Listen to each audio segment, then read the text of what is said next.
Hello, everyone. My name is Mark Aldrich. I am the Executive Director of the Clark Forum for Contemporary Issues at Dickinson College, and this is Poetry 2+1.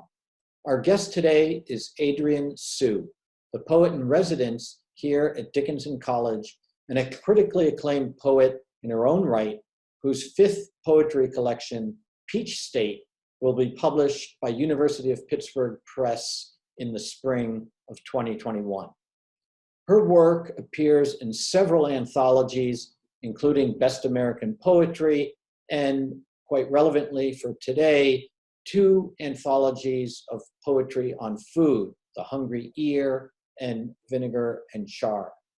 Adrienne Su is the recipient of many awards and fellowships, including a National Endowment for the Arts Fellowship. Adrienne, welcome to Poetry 2+1. Thank you, Mark. Thanks for the introduction and mentioning the food. There are some roles for food in these poems. The two that were written by me are explicitly about food, and then I'm going to read one by the poet Martha Silano, who is coming to visit my class in October, virtually, of course. Her poem has food in it. So I'll start with my poem Egg Roll, which was performed in the fall of 2019 by DTG and Hypnotic. They did just an amazing sort of interpretation of this poem, and they overlaid it with a reading and some video, but not so much video that it distracted from the dance. I was at that performance. You were? Oh, great. Beautiful, beautiful. And I should clarify for anybody who doesn't know, DTG, Dance Theater Group. I got that right. That's right, here at Dickinson College. So people who... Sarah Skaggs. Sorry? I said directed by Sarah Skaggs. Yes, thank you for mentioning that. I meant to mention that. So people who were involved in that or went to that are already familiar with this poem. And it's, I think, a poem I don't need to say anything about. Sometimes it helps to give a few notes, but this is fairly straightforward. Egg roll. There's no such thing, except I ate enough of them that I would call them the hot dogs of my childhood, had there not been so many hot dogs. It was the 70s. There's no such thing in China, is what you mean. The name sounding as incongruous in Chinese as wok cake or hot fur sundae would in English. It might have been called the barbarian spring roll for its gargantuan dimensions, thick hide, neon sauce, mushy cabbage filling, and crude resemblance to something ethereal and much harder to make. Translucent, shattering layers of skin, the color and shape of a gold bar, filled, not stuffed, with slivered crunchy vegetables, snow peas, carrots, bamboo shoots, black mushrooms, bean sprouts, and matchstick pork, a little egg brushed on as a seal. But the egg roll prefers to be defined on its own terms, like a cowboy pitching a tent at a crossroads, setting up his fire and fat, and growing rich on the legend of where he claims to be from. The doughier and greasier his product, the better, because settlers need fuel to keep moving. The nation hasn't started watching television, and geniuses are those who make things from nothing, at least until they strike gold. The egg roll boasts of modest ingredients, a deliberate lack of artistry, and the ability to travel in a lunch pail in the back of a wagon, en route to its fortune, journeying away from the parent who keeps bringing up its honorable heritage, to which it will never live up, having found its audience. Beautiful, thank you.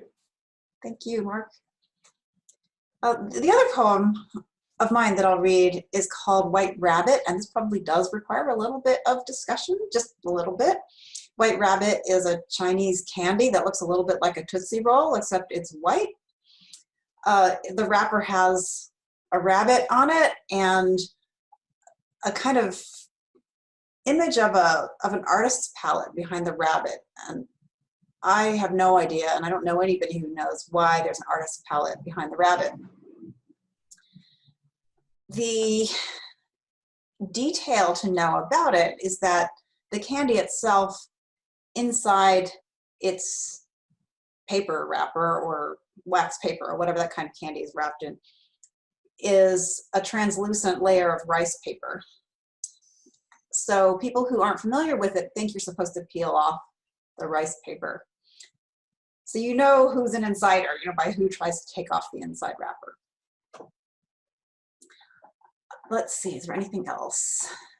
I think if this has any relevance to the current moment, relevance to the current moment, it may be that we're dealing with some of the manipulations of nostalgia. I think politically that there's this idea of a past that is disappearing. And of course, there's always a past that is disappearing. But I feel that this poem, for me, was provoked by a popular sense of nostalgia that I didn't connect to. And it's sort of prompted by, I think, conceptions of what's retro. Mm-hmm. I often find that it's missing some things. Mm-hmm. Here's the poem, White Rabbit.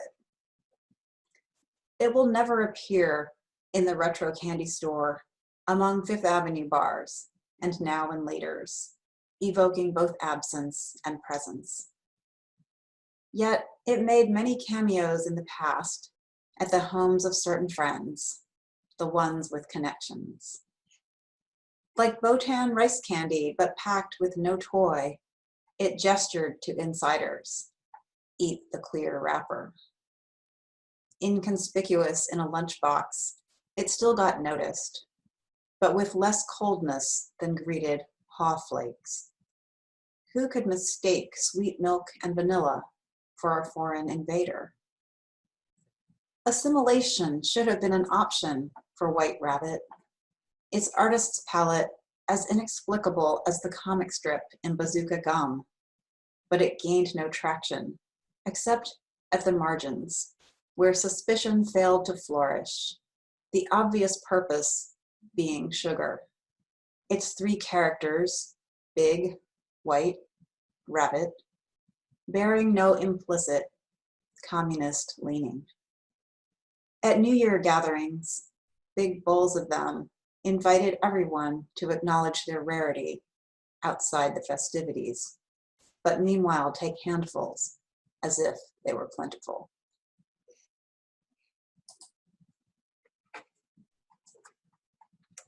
So go ahead, Mark. I really now need to see a white rabbit. On the few occasions that I've read that poem at a reading, I have sometimes managed to bring some white rabbits. But I think the first time I didn't realize that I should have, that I needed them. But it does help to have a bag of them.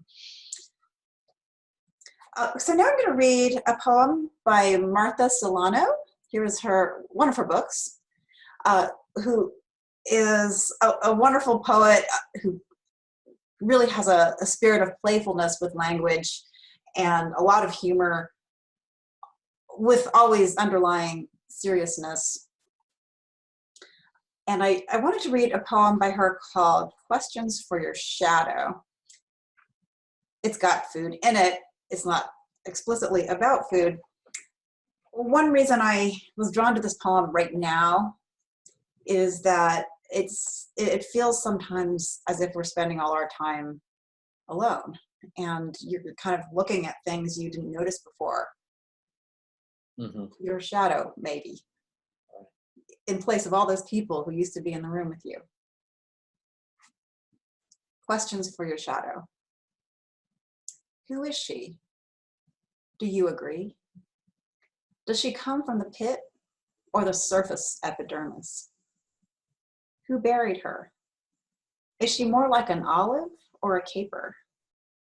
Did she burrow unnoticed? Or did you miss that creepy crawly twitch? Whether or not she swooned, does it matter?